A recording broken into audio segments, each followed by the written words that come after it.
Sa ngalan ng Ama, ng Anak, at ng Espiritu Santo. Amen.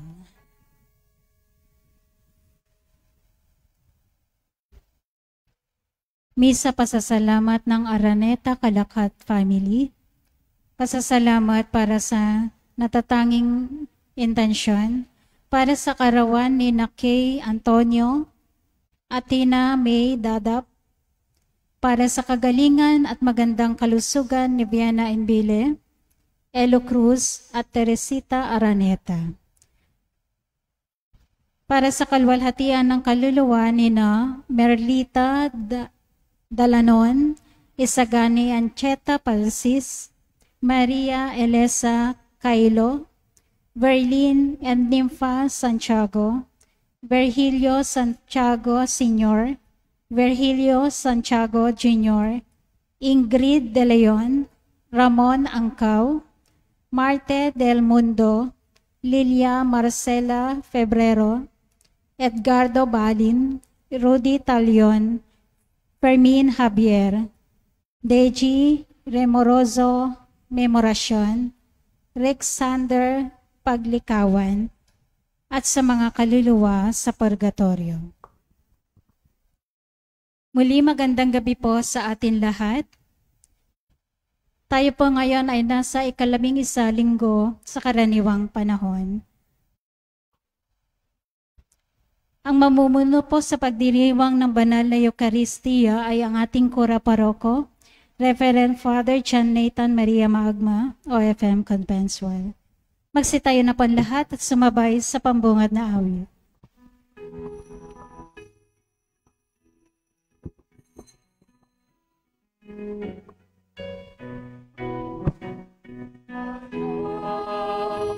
Singawit na kaya, pinakala ka, dakilang biyayang kapasya, umiday na.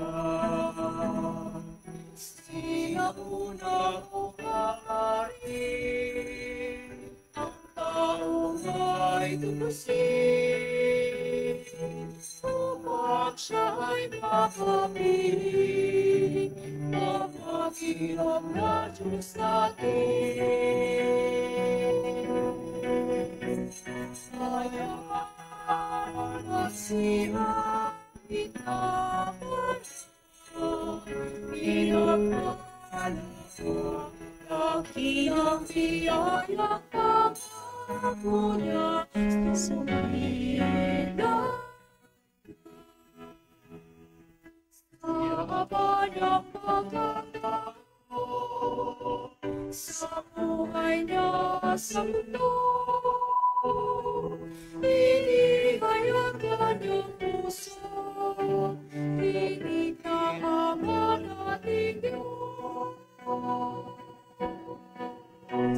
Ngayon siya itapayan, pinagpanakan, laki ang biyaya pangako niya sa sumila.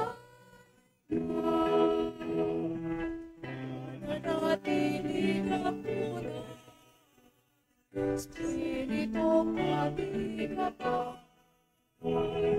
kahulugan at pag-asa,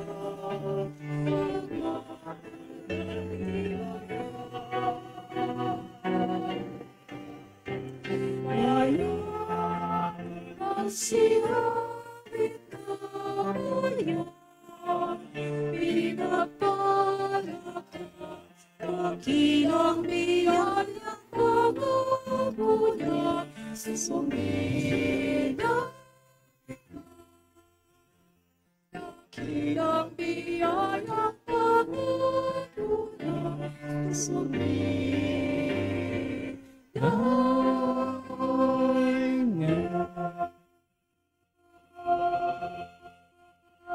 Sa ngalan ng Ama, ng Anak, at ng Espiritu Santo. Amen. Purihin ang Panginoong ating Diyos na siyang simula at katuparan ng kaharian ng Diyos. Ang pagpapala niya at kapayapaan ay sumainyo pong lahat. At sumayo rin. Bilang paghahanda po ng pagdiriwang ng Eucharistiyang ito, aminin po natin ang ating mga kasalanan at hingi sa Diyos ng awa at kapatawaran. Panginoong Hesus, isinugong ka ng Ama upang ipahayag at itatag ang kaharian ng Diyos dito sa lupa. Panginoon, kaawaan mo kami. Panginoon, kaawaan mo kami. Panginoong Hesus, ikaw ang walang kapintasang kaganapan at modelo ng kaharian. Kristo, kaawaan mo kami. Kristo, kaawaan mo kami. Panginoong Hesus, tinawag mo kaming makibahagi sa pagpapalaganap at pagtatatag ng kaharian ng Diyos. Panginoon, kaawaan mo kami. Panginoon, kaawaan mo kami. Kaawaan tayo ng mapangyarihan Diyos, patawarin tayo sa ating mga kasalanan at patubahin tayo sa buhay na walang hanggan. Amen.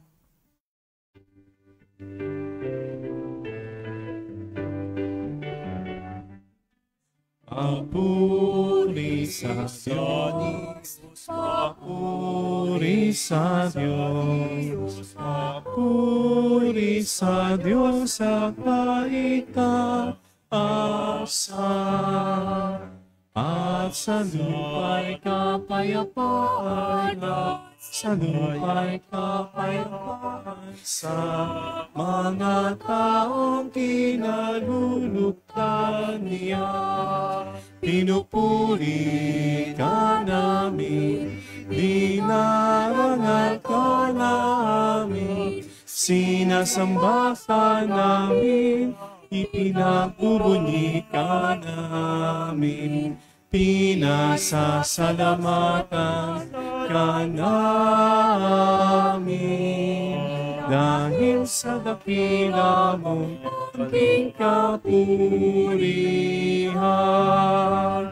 Panginoong Diyos, Hari ng langit, Diyos amang makapangyarihan sa lahat, Panginoong Heso Kristo, bugtong na anak Panginoong Diyos, Kordero ng Diyos, Anak ng Ama, papuri sa Diyos, papuri sa Diyos, papuri sa Diyos sa kaligtasan.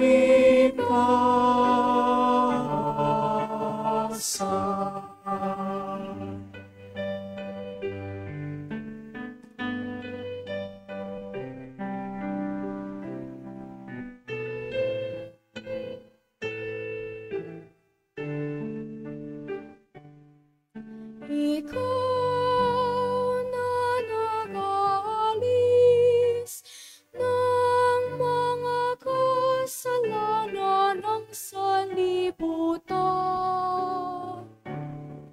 Maawa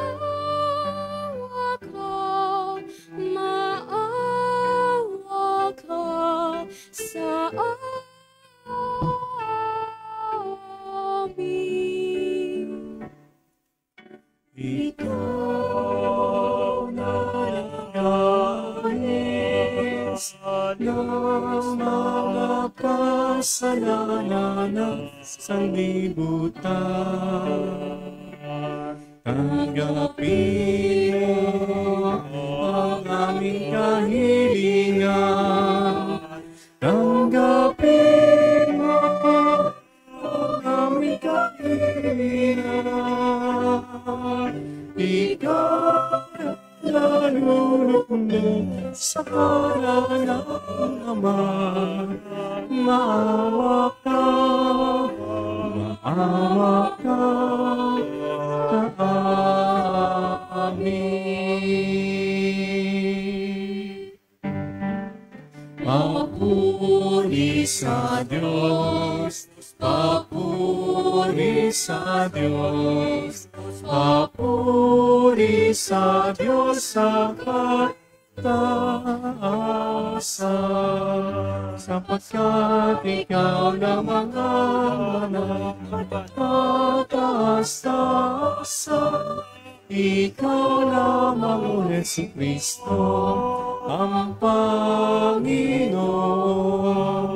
kasama ng Espiritu Santo, kadakilaan ng Diyos Ama. Amen. Ng Diyos Ama. Papuri sa Diyos, papuri sa Diyos, papuri sa Diyos sa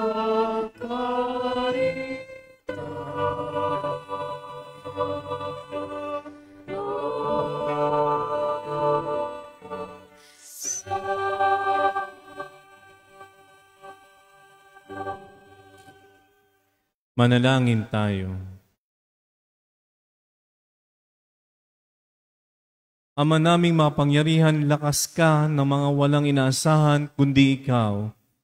Ang pagluhog namin ay iyong pagbigyan sapagkat kami mga tao lamang na pawang mahihina kapag iyong iniwanan, kaya naman kami lagi mong tulungan.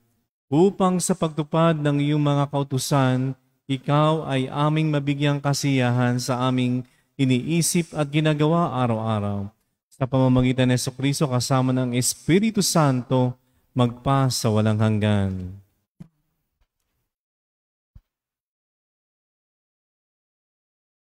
Pakiramdam ng mga Israelita na sila ay pinabayaan na ng Panginoon habang sila ay nabubulok sa kanilang pagkakatapon sa Babylonia. Malayo sa kanilang lupang sinilangan at api-apihan ng kanilang mga Panginoon. Sa pamamagitan ni Propetang Ezekiel, binigyan sila ng Panginoon ng pag-asa habang isiniwalat niya sa kanila ang magandang kinabukasang naghihintay para sa kanila.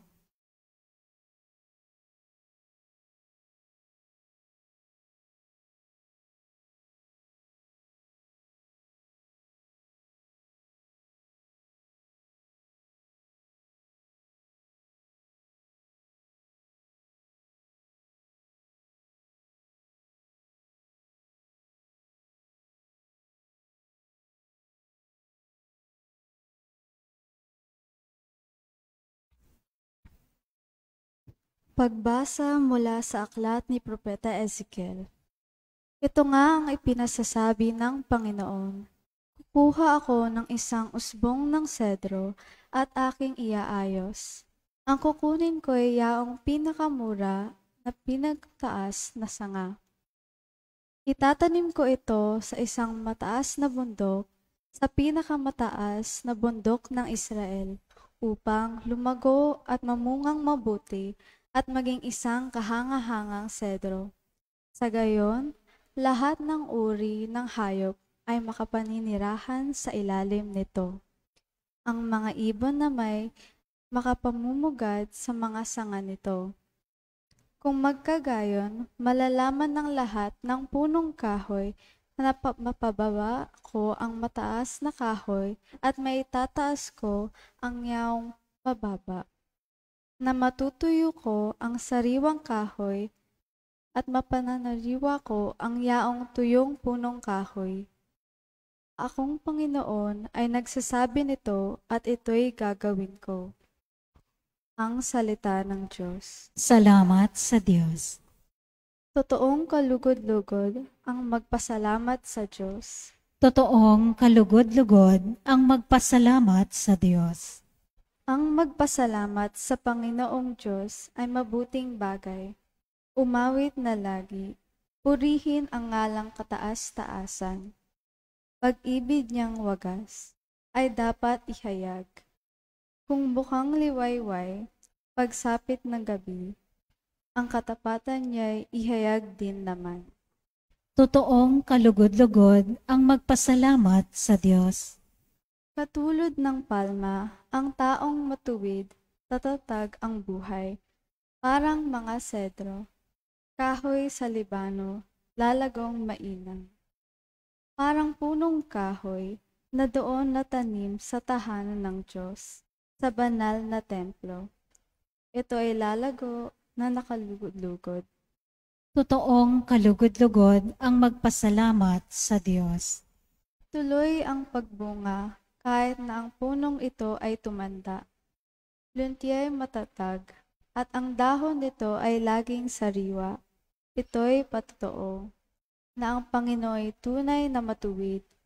Siya kong sagalang, matatag na batong walang bahid dungis. Totoong kalugod-lugod ang magpasalamat sa Diyos.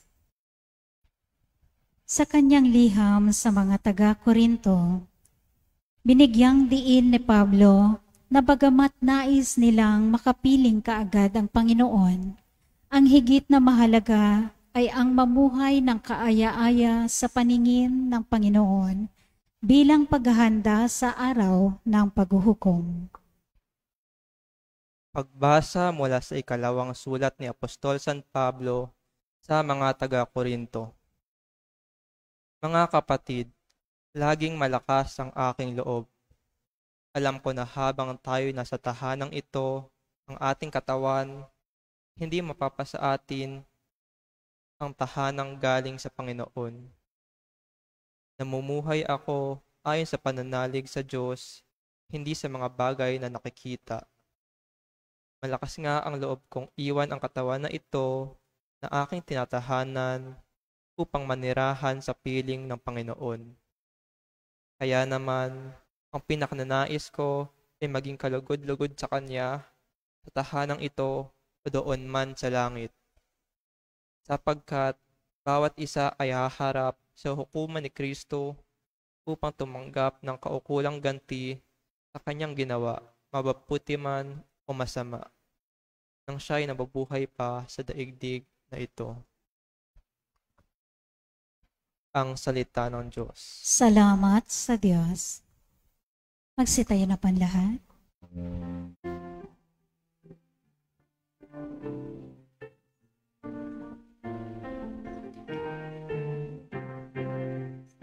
Alleluia, alleluia, alleluia, alleluia,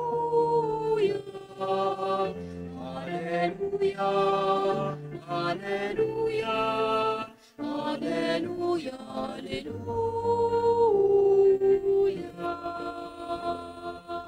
Salita ng Diyos ang buto na tanim ni Hesukristo upang tumubo sa tao. Alleluia, Alleluia, Alleluia,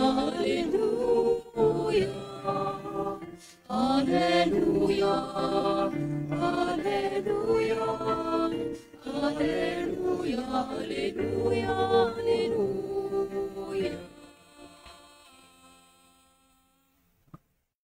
Sumainyo ang Panginoon. At sumayo rin. Ang mabuting balita ng Panginoon ay kay San Marcos. Papuri sa iyo, Panginoon.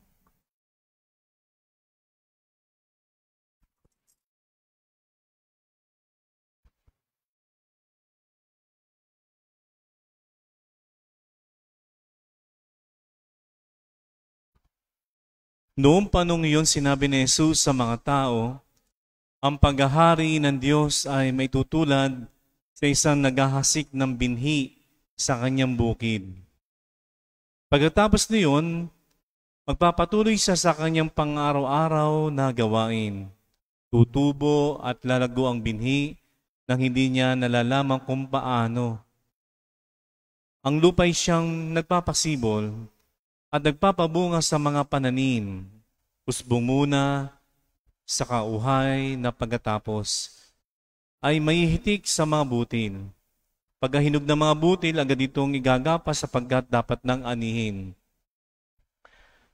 Sa ano natin maihahambing ang paghahari ng Diyos? Sabi pa ni Jesus. Anong talinghaga ang gagamitin natin upang ilarawan ito? Tulad ito ng butil ng mustasa na siyang pinakamaliit sa lahat ng binhi. Kapag natanim na at lumago, ito'y nagiging pinakamalaki sa lahat ng puno ng gulay. Nagkakasanga ito ng malalabay anupat ang mga ibon ay nakapamumugad sa mga sanga nito. Ang salita'y pinangaral ni Jesus sa kanila sa pamamagitan ng maraming talinghagang tulad nito, ayon sa makakaya nga kanilang pangunawa. Hindi siya nangaral sa kanila nang hindi gumagamit ng talinghaga. Ngunit ipinaliwanag niya ng sarilinan sa kanyang mga alagad ang lahat ng bagay. Mga kapatid, ng mabuting balita ng Panginoon, Pinupuri ka namin, Panginoong Hesukristo. magandang gabi sa inyo mga kapatid. Tayo po ngayon sa ika-11 linggo sa karaniwang panahon, no? 11th Sunday in Ordinary Time. At ang tema ng ating pagninilay sa mga salitang ating napakinggan mula first reading ng Ebanghelyo ay tungkol sa paghahari ng Diyos, no? Paghahari. Sa Pilipinas wala namang hari, maliban sa mga naghahari-arian. So, ibig sabihin yung form, no? Ibig sabihin yan ay, sabi natin yung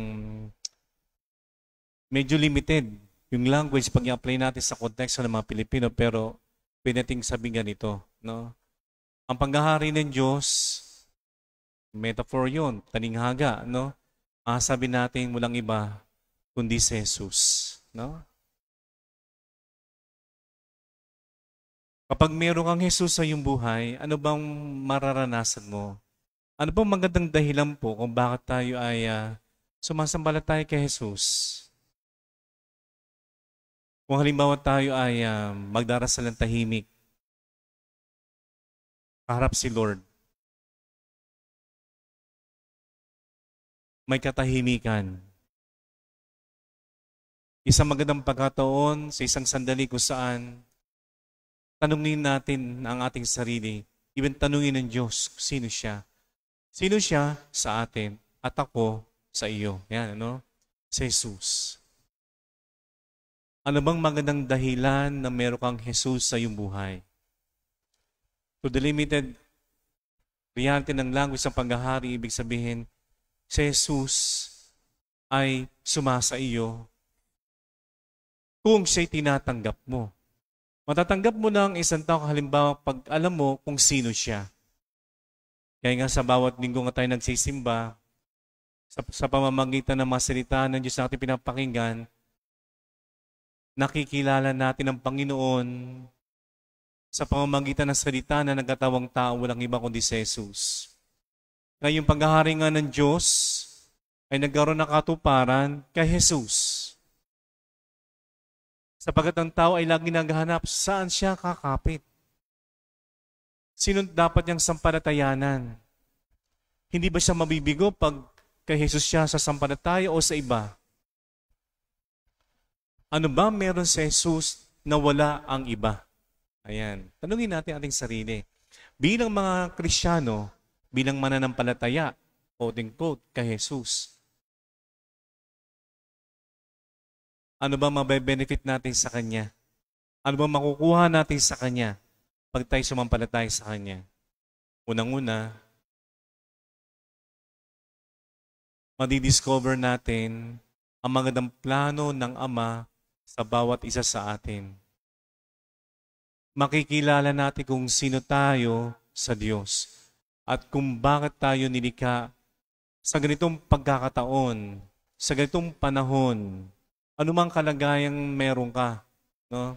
Maaring masalimuot na sitwasyon ng pamumuhay ng isang tao, sa isang pamilya, o sa medyo maalwan ng buhay, bibiging maayos. Bakit ka naririyan? Bakit ganyan ang iyong katayuan? Bakit ito ang aking pamilya? Bakit ito ang aking sitwasyon? Nasaan dito ang Diyos?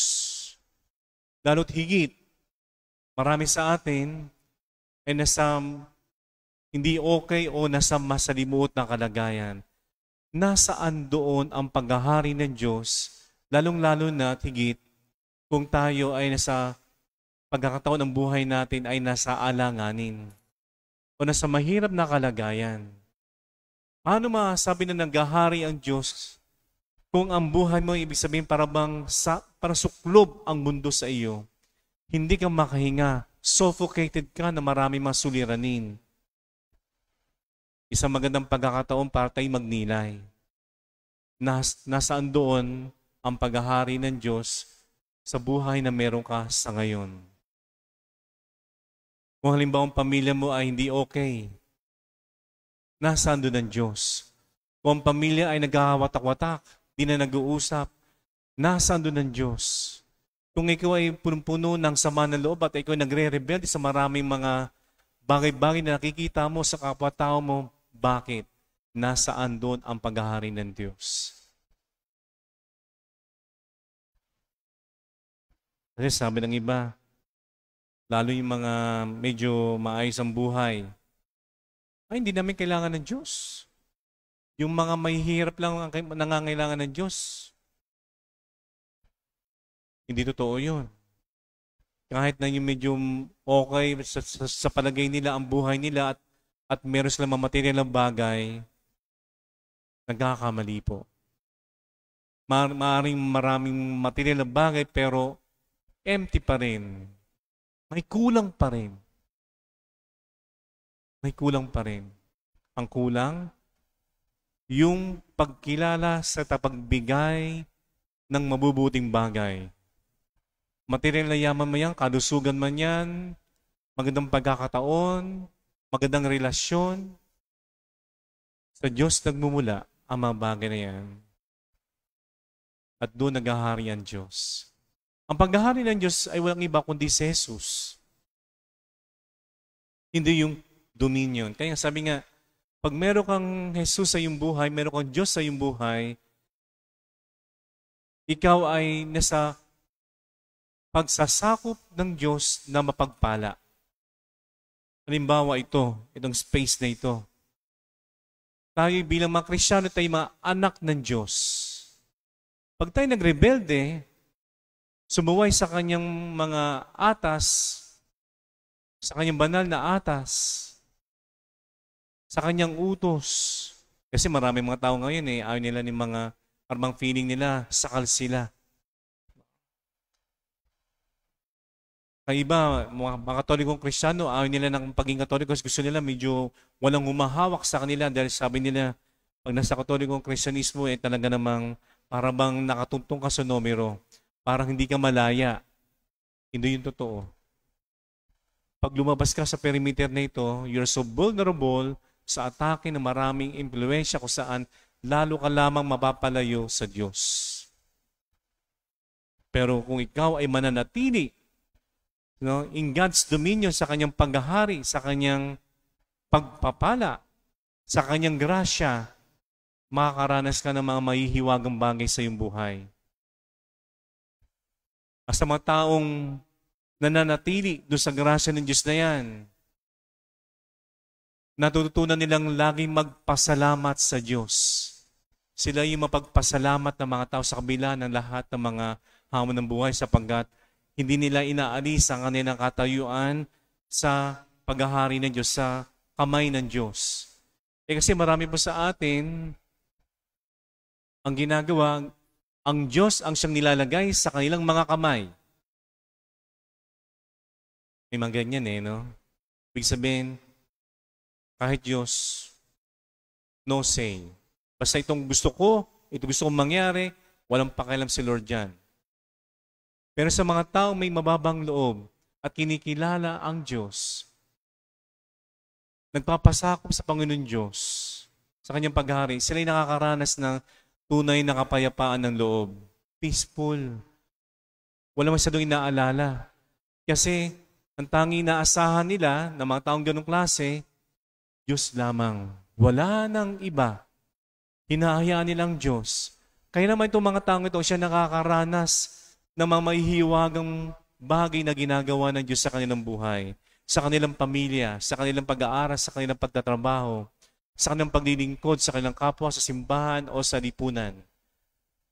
Dahil ayaw nilang mawala sa yakap ng Diyos. Pero yung mga taong lumalagpas, mga nagre-rebelde, ay sumunod, mas napapariwara at mas nahuhulog sa kadiliman ng pagkakasala.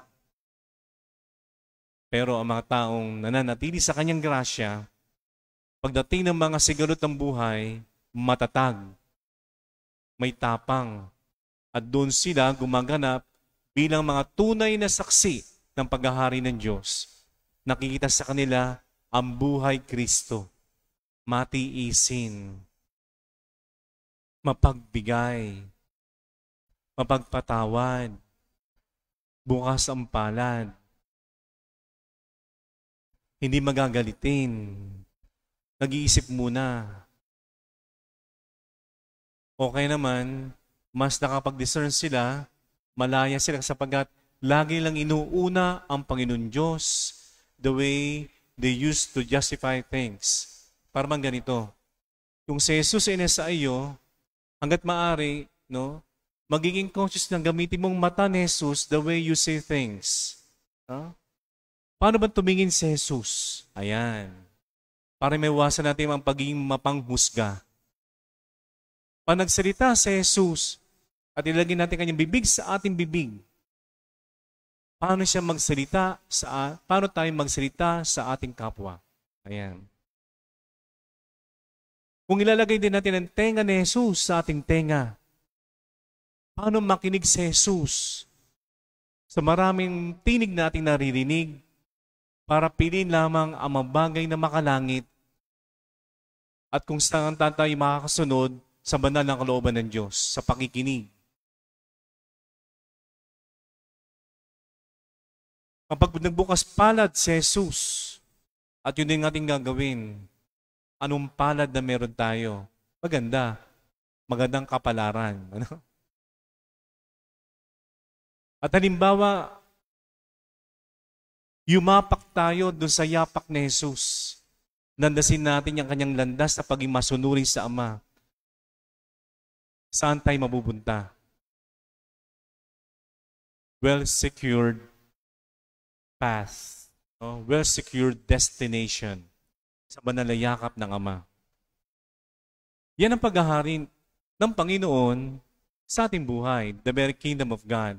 Kung may hamon, kung kagaya ng isang binhi ng mustasang napakaliit. Kasi, nasabi nila, Father, paano tayo magsimula sa ganung klase? Hindi mo kailangan magsimula in a grandeur reality of things. Even in our ordinariness ng ating buhay, kahit simpleng pamamaraan, Kahit kasi liit ng buti ng mustasa at ikay mananampalatay sa Kanya, makakaranas ka ng hiwaga ng Kanyang pagpapala sa buhay mo. Kahit kasing liit, yun lang kailangan ni Lord, yung maliit na butil na yan sa buhay natin para maghari siya sa ating puso, sa ating pagkatao. Mamamangha ka. Di naman kailangan magsimula sa malaking mga pagkakataon. Kung gusto natin halimbawa magbago ng ating masamang ugali, no? Hindi naman kailangan talagang extravagant, no? We need to start somewhere kung saan tayo ay nalugmok. Kung saan tayo nadapa, doon ka tatayo. Okay? Sa iyong pagkakadapa, doon ka tatayo at doon ka rin tatagpuin ni Jesus para ibangon ka niya ng lubos. Not somewhere else. Kung saan ka nadapa, sa iyong pagkakalugmok, tumayo ka. Wala naman sigurong tuhod na diretso, no? Lahat ng tuhod natin naman ay nababaliko. Ibig sabihin, pag tayo nadadapa, matuto tayong tumayo. At sa ating pagkakalugmok, at pag tayo tumayo na may pananampalataya, makakalakbay tayo bilang tunay na masaksi ni Jesus na bumabangon sa mga pagkakataong tayo ay nadadapa. Kapag sa piling mo natatalo ka, nagagapi ka, lumaban ka, itaguyod mo. At hanapin mo ang kamay ni Jesus. Sa mga pagkakataon tayo ay nasusugatan sa mga maraming pagkakataon ng buhay, hawakan natin ang kamay ni Jesus na may sugat, parang sugat natin ay maghihilom din. Huwag natin susundan yung ating mga kasabihan na lumang kasabihan na pag ikaw ay nagigipit, humawak ka sa patalim. Ay nako, syempre pag humawak ka sa patalim, gipit ka na't lahat, ano pwede mangyari? Masusugatan ka lalo, di ba? Mahirap yun. Kaya much more, hawakan mo ang kamay ni Jesus na nasugatan. Para sa ating pagkakasugat, mahilom tayo ng sugatang kamay ni Jesus. No, mga kapatid, sa pagkabuto niya tayo na misa, saan ba tayo nalugmok? At kung hinahanap natin paghahari ng Diyos sa ating buhay, saan natin siya matatagpuan? Di mo na kailangang hanapin pa. Di mo na kailangang hanapin pa sa Jesus. Naririyan sa iyo sapagkat ikaw ang kanyang imahin. Nilikha ka sa kanyang image. Ikaw ang pinakamatayan ni Jesus. Ikaw ang dahilan kung bakit isinilang siya sa ating kasaysayan. Siya rin dahilan kung bakit nabuhay siya magmuli para maging pagkabuhay din natin.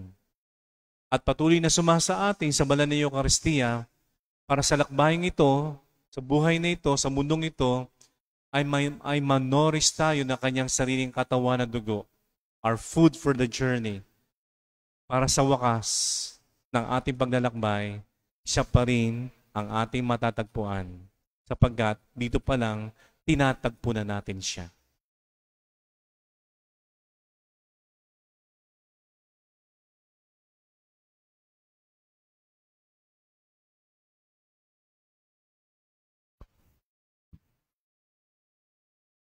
Sama-sama po natin ipahayag ang ating pananampalataya. Sumasampalataya ako sa Diyos amang makapangyarihan sa lahat na may gawa ng langit at lupa. Sumasampalataya ako kay Jesucristo, iisang anak ng Diyos, Panginoon nating lahat. Nagatawang tao siya, lalang ng Espiritu Santo, ipinanganak ni Santa Mariang Birhen, pinagpakasakit ni Poncio Pilato, ipinako sa krus, namatay, inilibing, nanaog sa kinaroroonan ng mga yumao, na may gitong araw, nabuhay na magmuli, umakyat sa langit, naluluklok sa kanan ng Diyos amang makapangyarihan sa lahat. Doon magmumulat paririto at hukom sa nangabubuhay at nangamatay na tao. Sumasampalatay naman ako sa Diyos Espiritu Santo, sa banal na simbahang katolika, sa kasamahan ng mga banal, sa kapatawaran ng mga kasalanan, sa pagkabuhay na muli ng mga namatay na tao, at sa buhay na walang hanggan. Amen. Ipinaalala ng ating ebanghelyo ngayon, na sa pagsasakatuparan ng plano ng Diyos, hindi tayo dapat maging mga tagapanood, kundi mga katuwang ng nakikipagbahagi sa pagpapalawig ng kaharian at gawain na nararapat upang ito ay may sabuhay ng ganap. Humiling tayo ng biyayang sapat upang maisakatuparan ito at ang ating pong itutugon. Panginoon, mapasa amin nawa ang kaharian mo. Panginoon, mapasa amin nawa ang kaharian mo. Para sa simbahan na inatasan ni Kristong ipagpatuloy ang kanyang misyon, maghasik ng binhi ng kaharian sa buong mundo, naway gawin niya ito sa tigib ng katapatan at pag-asa. Manalangin tayo. Panginoon, mapasa amin nawa ang kaharian mo. Para sa Santo Papa at lahat ng pinuno ng mga lokal na sambayan ng Kristiyano, naway higit pa nilang gabayan ang mga mananampalataya sa pamamagitan ng kanilang masiglang pagpapahayag ng kaharian at pagsasabuhay nito. Manalangin tayo. Panginoon, mapasa amin nawa ang kaharian mo. Para sa ating mga pinunong sibil sa larangan ng politika at kultura, naway ang kanilang mga balakin at paggawa ay higit na magpaunlad at magpatibay sa mga pinahahalagahan ng kaharian ng Diyos tulad ng katarungan, kalayaan, at kapayapaan. Manalangin tayo. Panginoon, mapasa amin nawa ang kaharian. Para sa lahat ng ama, naway pangalagaan nila ang kanilang pamilya tulad ng pangangalaga sa atin ng Diyos Ama. At pagpalain nawa sila ng pag-ibig, kapayapaan, at kagalakan. Manalangin tayo. Panginoon, mapasa amin nawa ang kaharian mo. Para sa ating parokya, mga BEC, at mga komunidad na karismatiko, naway maging tanda at tagapagdala sila ng kapangyarihan at kabanalan ng kaharian ng Diyos sa lahat ng mga kasapi ng ating lipunan. Manalangin tayo. Panginoon, mapasa amin nawa ang kaharian mo. Para sa lahat ng mga migranteng umiiwas sa gutom at gera na napipilitang mag-ibang bayan sa kabila ng panganib at kaharasan, makatagpo nawa sila ng pagtanggap at pagkalinga sa mga bayang magbubukas ng pintuan sa kanila. Manalangin tayo. Panginoon, mapasa amin nawa ang kaharian mo. Sa ilang sandali ng katahimikan, panalangin natin ang ating mga pansariling kahilingan, gayon na rin ang intensyon para sa misang ito.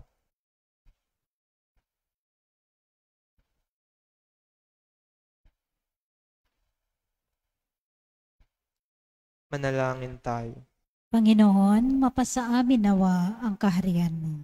Panginoon Diyos, ikaw ang pasimula, ang tagapagtaguyod, ang lubos na katuparan ng kagandahan ng iyong kaharian. Kami nagpapasalamat na kami iyong tinawag upang maging katuwang sa pagpapalaganap ng iyong mapagligtas na panukala. Pagkaluban mo kami ng pananampalataya, kababang loob at yagang kinakailangan namin upang aming matupad ang dakilang misyong ito. Sa pamamagitan ni Kristong aming Panginoon. Amen.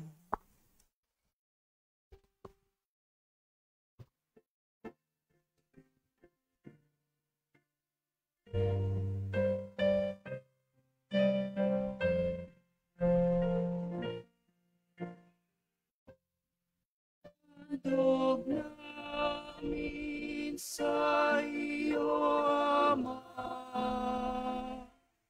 ang tinapay at alak na ito. Handog ng bayang umaas, sumasamba't nagmamahal sa'yo. Naway dali ng iyong anghel ang aming panalangin sa'yo, Dambana, katulad ng halimuyak ng insenso, umaakyat sa kalangitan. handog namin sa iyo, Ama.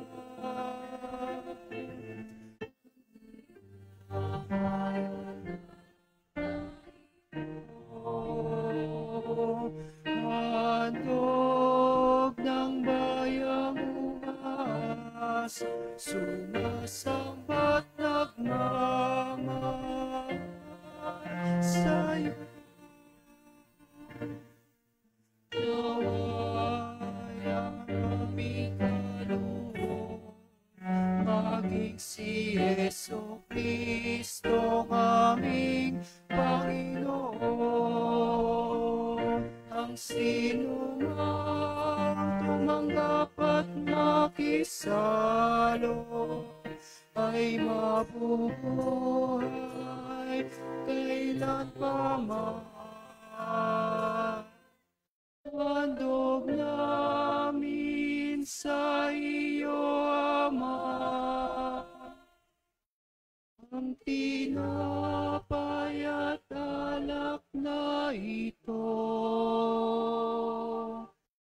Handog ng bayang umaas, sumasamba't nagmamahal sa'yo.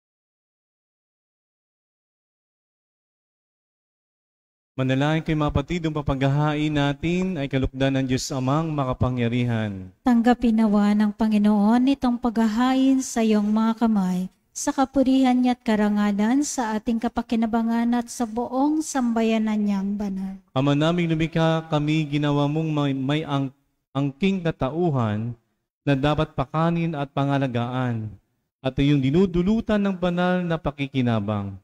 Ipagalob mo kami huwag magkulang sa mga inuukol mo sa aming kapakanan. Sa pamamagitan ni Jesucristo kasama ng Espiritu Santo, magpa sa walang hanggan. Amen. Sumainyo ang Panginoon. At sumairin. Itaas sa Diyos ang iyong puso at diwa. Itinaas na namin sa Panginoon. Pasalamatan natin ang Panginoong ating Diyos. Marapat na siya ay pasalamatan. Ama naming mapangyarihan, tunay ngang marapat na ikaw ay aming pasalamatan. Kahit na ikaw ay pinagtaksila ng sangkatauhan, ikaw ay patuloy pa rin sa iyong pagmamahal. Ikaw na ang nagpuno sa aming pagkukulang, ikaw pa rin ang nagsugos na tutubo sa tanan. Ang sugo mong anak ay naging di na iba sa aming bagamat, di niya tinularan ang aming pagkamasuwayin. Nilob mo ito upang iyong mamala sa aming pagkatao, ang giliw mong anak, at kami tunghayan mong may pag-ibig na tulad ng pagtatangi mo sa Kanya ng higit sa lahat.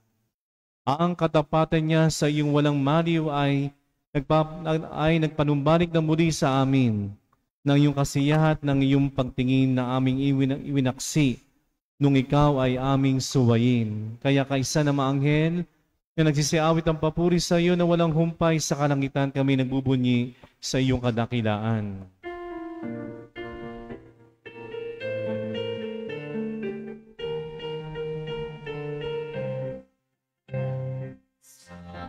Santo, Santo, Panginoong Diyos na makaupo, napupuno ang langit at lupa ng kadakilaan mo. Hosana, Hosana, Hosana sa kaitaasan. Hosana, Hosana, Hosana sa kaitaasan.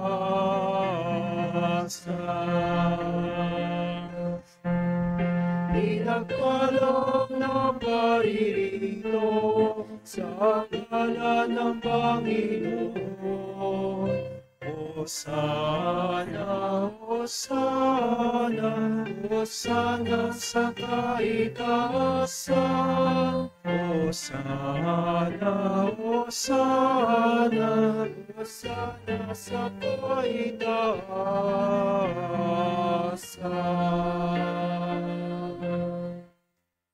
Ama naming banalig ang bukal ng tanang kabanalan, kaya sa pamamagitan ng iyong Espiritu gawin mong banal ang kaloob na ito, upang para sa aming maging katawan na dugo ng aming Panginoong Hesukristo. Bago niya pinagtiis ang kusang loob na maging handog, hinawakan niya ang tinapay, pinasalamatan kanya, pinaghati-hati niya iyon, iniabot sa kanyang mga alagad at sinabi, "Tanggapin ninyong lahat ito at kanin. Ito ang aking katawan na ihahandog para sa inyo."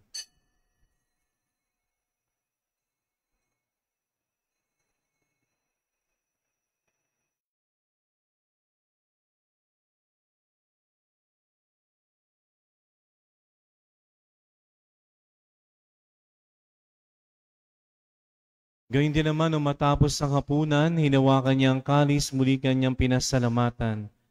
Iniabot niya ang kalis sa kanyang mga alagad at sinabi, "Tanggapin ninyong lahat ito at inumin. Ito ang kalis ng aking dugo, ng bago at walang hanggang tipan.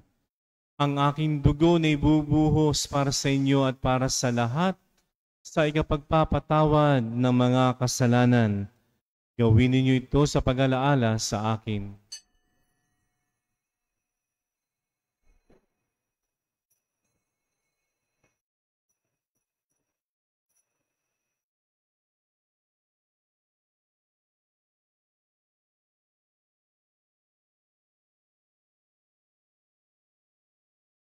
Ipagbunyi natin ang misteryo ng pananampalataya.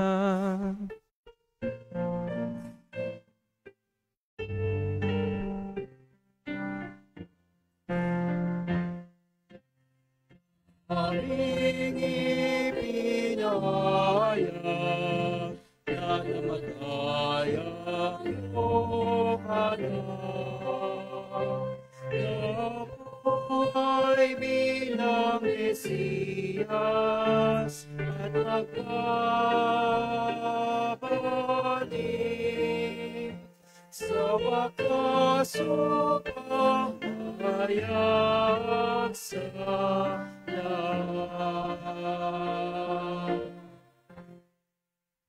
Ama, ginagawa namin ngayon ang pag-alaala sa pagamatay at muling pagabuhay ng iyong anak. Kaya tiniyaali namin sa iyo ang tinapay na nagbibigay buhay at ang kalis na nagkakaloob ng kaligtasan. Kami nagpapasalamat dahil kami iyong minarapat na tumayo sa harap mo para maglingkod sa iyo. Isinasamo namin kami magsasalo-salo sa katawan na dugo ni Kristo ay mabuklod sa pagkakaisa sa pamamagitan ng Espiritu Santo. Ama, bingapin mo ang iyong simbahang laganap sa buong daigdig. Busbusin mo kami sa pag-ibig kaysa ni Francisco naming Papa at ni Roberto naming Obispo ng Tanang Kaparian. Alalahanin mo rin ang mga kapatid naming nahimlay na may pag-asang sila'y muling mabubuhay, gayon din ang lahat ng mga pumanaw. Kaawaan mo sila at patuloyin sa iyong kaliwanagan. Kaawaan mo at pagindapatin kaming lahat na makasalo sa iyong buhay na walang wakas. Kaysa na mahal na Birheng Maria na Ina ng Diyos, kaysa nakabiyak ng kanyang puso si San Jose, kaysa na mga apostol ng lahat ng mga banal, San Maximiliano Maria Kolbe, San Francisco Santa Clara ng Assisi, San Antonio ng Padua, San Jose ng Cupertino, Diana Bonaventura Potenza, na namuhay dito sa digdig ng kadugod-dugod sa iyo. May pagdiwang nawa namin ng pagpupuri sa ikararangal mo sa pamamagitan ng iyong anak na aming Panginoong Hesukristo.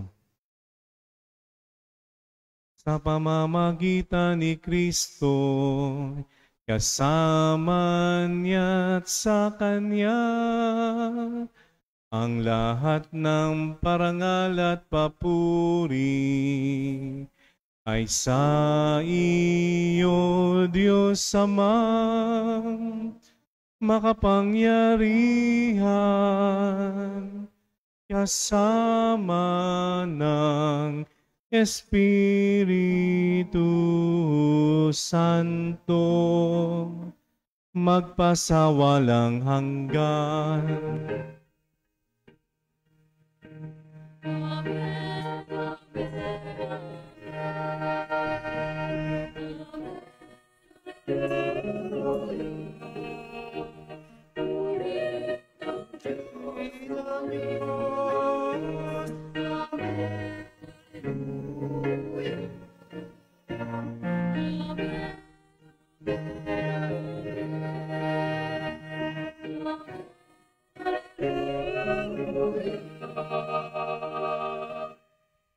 Sa tagubilin ng mga nakakagaling na utos at turo ni Jesus na Panginoon natin na Diyos, ipahayag po natin ng lakas loob.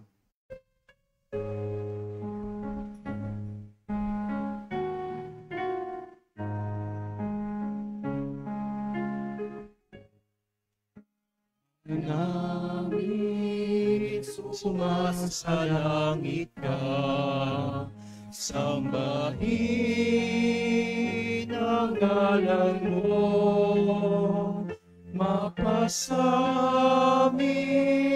ang kaharian mo, sundin ang loob mo dito sa lupa para ng sa langit. Bigyan mo kami ngayon ng aming kain sa araw-araw, at patawarin mo kami sa aming mga sala para ng pagpapatawad namin sa nagkakasala sa amin, at huwag mo kaming ipahintulot sa tukso, at yaya mo kami sa lahat ng masama.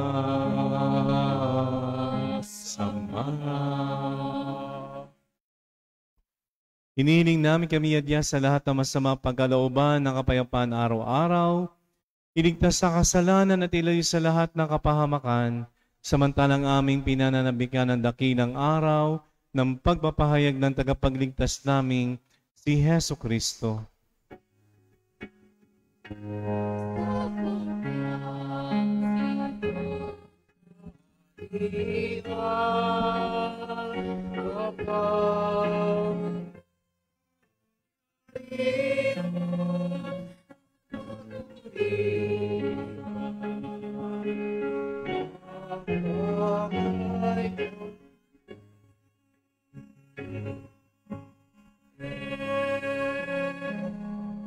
Panginoong Hesukristo, sinabi mo sa iyong mga apostol, kapayapaan ang iniiwan ko sa inyo, ang aking kapayapaan ang ibinibigay ko sa inyo. Tunghayan mo ang aming pananampalataya at huwag ang aming pagkakasala. Pagkalooban mo kami ng kapayapaan at pagkakaisa ayon sa iyong kalooban, kasama ng Espiritu Santo magpasa walang hanggan. Amen. Ang kapayapaan ng Panginoon ay laging sumainyo. Sumainyo rin. Pagbigayan kayo ng kapayapaan sa isa't isa. Kapayapaan, peace, peace. Tawak na ito nakatawa sa dugo ng Panginoon. Tagpinan namin ang pakinabang ang buhay na walang hanggan.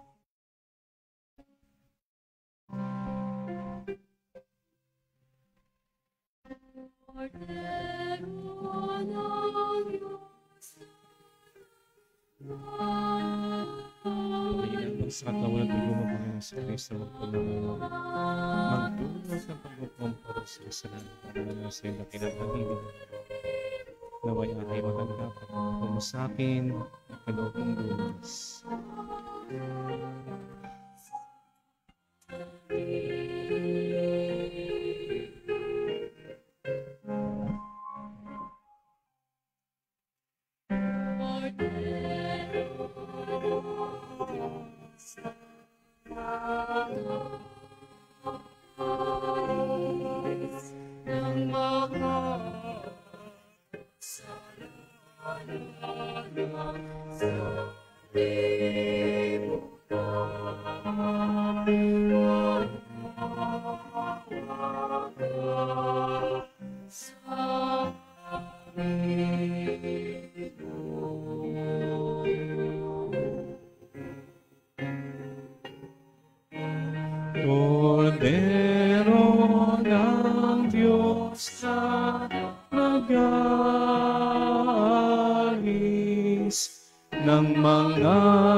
kasalanan ng sanlibutan.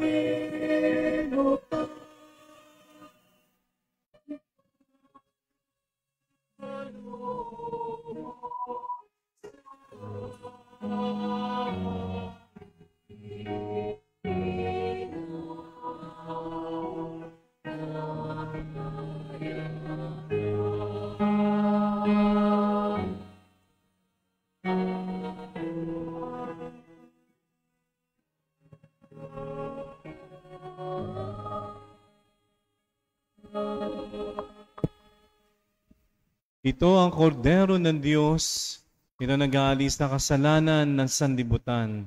Mapalad ang mga inanyayahan sa kanyang piging, Panginoon. Panginoon, hindi ako karapat-dapat na magpatuloy sa iyo, ngunit sa isang salita mo lamang ay gagaling na ako.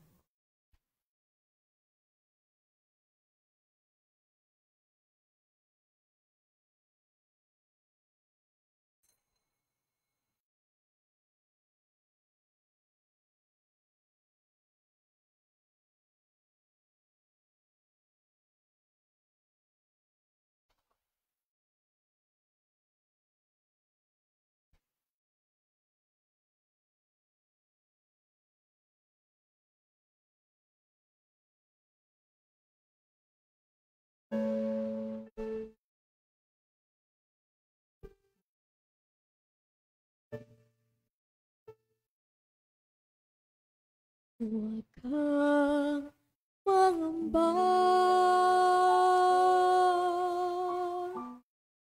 di ka nag-iisa. Sasamahan kita saan man magpunta.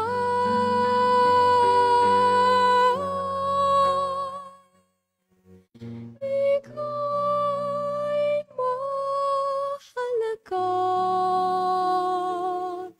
sa aking mga mata, minamahal kita.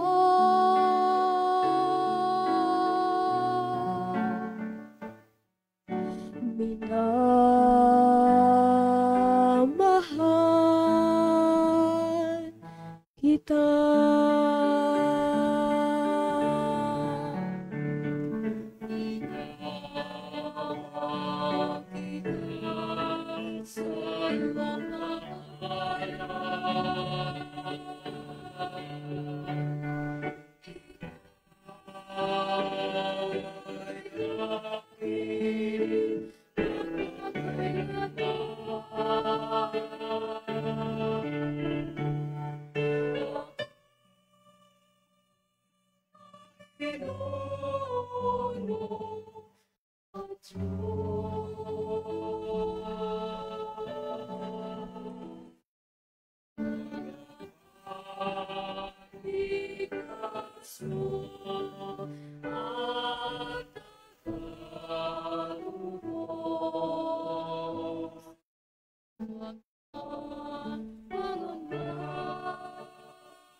Mahal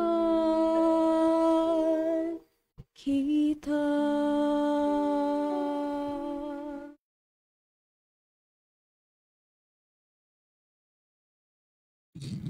Manalangin tayo.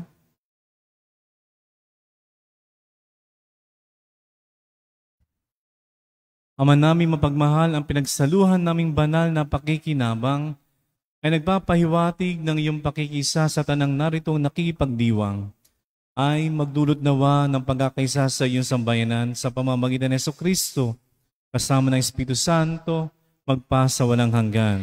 Amen. Magsipo muna sa mandali para sa ating parish announcement. Magkakaroon po tayo ng ikalawang collection para po sa pangangailangan ng ating parokya. Sa darating pong ika-25 ng Hunyo, Martes, ay magkakaroon po muli ng banal na misa sa Novaliches Police Station 4 na kung saan gaganapin din po ang pagpapakain para sa ating mga kapatid na nasa loob ng kulungan. Para po sa mga nagnanais magbigay ng kanilang donasyon, maaari po kayong magbigay ng mga sumusunod: sabon pampaligo at shampoo, food packs, bigas, noodles, canned goods. Sa darating pong ika-6 ng Hulyo, Sabado, ay magkakaroon po tayo ng libreng binyagan. Makipag-ugnayan po lamang sa opisina ng ating parokya para po sa mga kompletong detalye. Maraming salamat po. Matapos itong misang ito, gaya ng ating schedule, every first and third Saturday of the month, ay meron tayong laying of hands. No? Yung misa ay actually a healing mass. Lalong-lalo na patungkol sa lahat po ng mga may sakit. Ganoon din yung may mga sakit sa pananampalataya. Tungkol sa pag-agam-agam, tungkol sa paghahari ng Diyos sa kanyang buhay.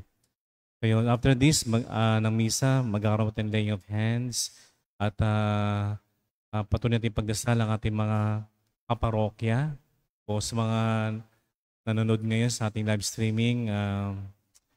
Tayo sumampalataya ng Diyos na pinagmulan ng magagandang bagay ng paghilom ay ating pong maranasan. Hayaan natin kumilos sa Panginoong Diyos sa ating pong buhay at hayaan niyang hipuin niya tayo sa ating pong mga abang kalagayan. Magsituyo pong lahat. Sumayin niyo ang Panginoon At sumayo rin. Yumuko kayo at hilingin ang pagpapala ng Panginoon. Malugod na pinili ng Ama na ipagkatiwala ang kayamanan ng kaharian sa inyo. Pahalagawan ninyo ito at ibahagi ang kanyang pagpapala sa mga nasa paligid ninyo. Amen. Pagyamanin nawa ninyo ang mga pagpapahalaga ng kaharian. Itaguyod ang mga ito at isabuhay sa araw-araw sa pamumuhay. Amen. Pagkaluman nawa kayo ng Panginoon na malino na kaisipan, dalisay na puso, at matibay na kalooban upang maging nagpagpahayag at manggagawa ng kaharian dito sa lupa at maging tapagmana ng mga pagpapala sa kabilang buhay.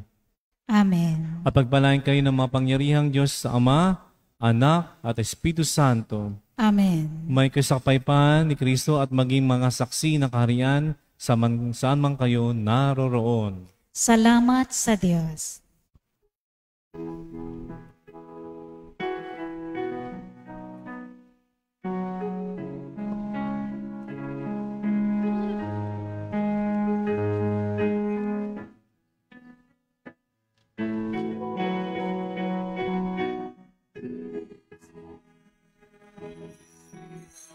Yeah.